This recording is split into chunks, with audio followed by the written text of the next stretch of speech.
Sodium കുറഞ്ഞു പോയാൽ ആ വ്യക്തി വളരെ വീക്കായി പോവും. സംസാരിക്കാൻ നാക്ക് വരെ കുഴഞ്ഞു പോവും. കണ്ണ് തുറക്കാൻ പോലും കഴിയാത്ത രീതിയിൽ ടയേർഡായി പോവും. എല്ലാവർക്കും നമസ്കാരം.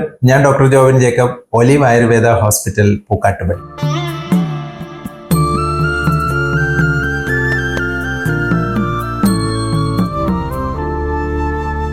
ഞാൻ ഇന്ന് നിങ്ങളോട് സംസാരിക്കാനായിട്ട് പോകുന്നത് സോഡിയം കുറഞ്ഞു പോകുന്ന അവസ്ഥയെ പറ്റിയാണ്. ഹൈപ്പോനെട്രീമിയ എന്ന അവസ്ഥയെ പറ്റിയാണ് പറയാനായിട്ട് പോകുന്നത്. നമുക്കറിയാം, നമ്മുടെ പല കുടുംബങ്ങളിലും എസ്പെഷ്യലി പ്രായമായവരിൽ ധാരാളം പേര് പ്രയാസപ്പെടുന്ന ഒരു പ്രോബ്ലമാണ് സോഡിയം കുറഞ്ഞു പോവുക എന്ന അവസ്ഥ. ഇത് നമ്മൾ ചിന്തിക്കുന്ന പോലെ ചെറിയൊരു പ്രശ്നമല്ല. കാരണം എന്താണെന്ന് വെച്ച് കഴിഞ്ഞാൽ, ഈ സോഡിയം കുറഞ്ഞു പോകുന്നവർക്ക് ഫ്രീക്വൻ്റ് ആയിട്ട് അവർക്ക് സോഡിയം കുറഞ്ഞു പോകുന്നുണ്ട്.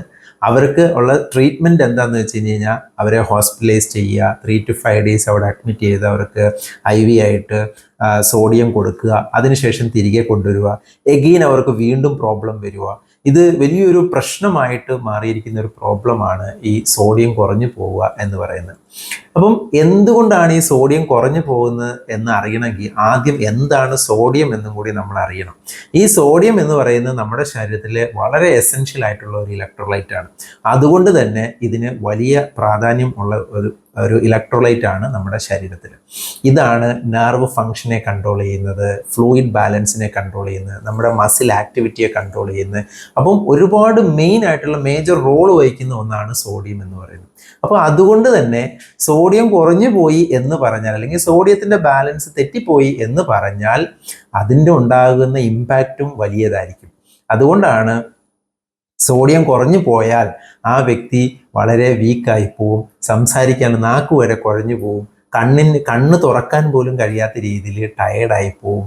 ആൾക്ക് ഒന്നിനും പറ്റാത്തൊരു സാഹചര്യത്തിലേക്ക് വീക്കായി പോവും.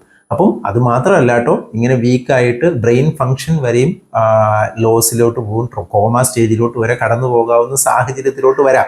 അപ്പം സോഡിയം കുറഞ്ഞു പോവുക എന്ന് പറയുന്നത് ഒരു വലിയ പ്രശ്നമാണ്.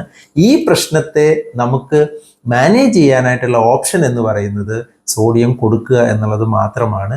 ഇതൊരിങ്ങനെ ഫ്രീക്വൻ്റ് ആയിട്ട് നമ്മുടെ ശരീരത്തിൽ സംഭവിക്കുന്ന ഒരു കാര്യമാണ്. അപ്പോൾ അതുകൊണ്ട് നമ്മൾ അറിയേണ്ട ഒരു കാര്യം, എന്താണ് എന്തുകൊണ്ടാണ് ഈ സോഡിയം ഇങ്ങനെ കുറഞ്ഞു പോകുന്നത്.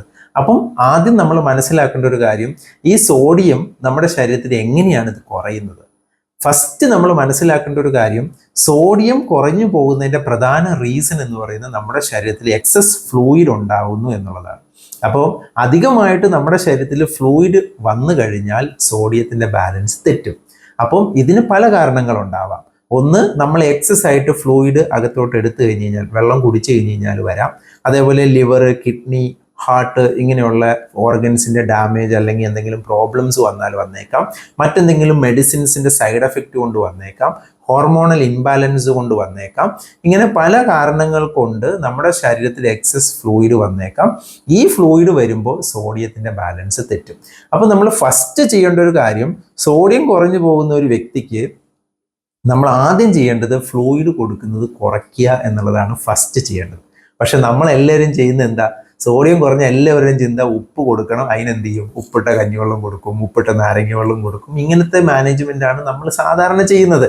പക്ഷെ നമ്മൾ ഓർക്കേണ്ട ഒരു കാര്യം, അങ്ങനല്ല ചെയ്യേണ്ടത്. സോൾട്ടി ഫുഡ് കൊടുക്കണം, വേണ്ടാന്നല്ല. പക്ഷെ ഫ്ലൂയിഡിൻ്റെ അളവ് നമ്മൾ മാക്സിമം കുറയ്ക്കണം.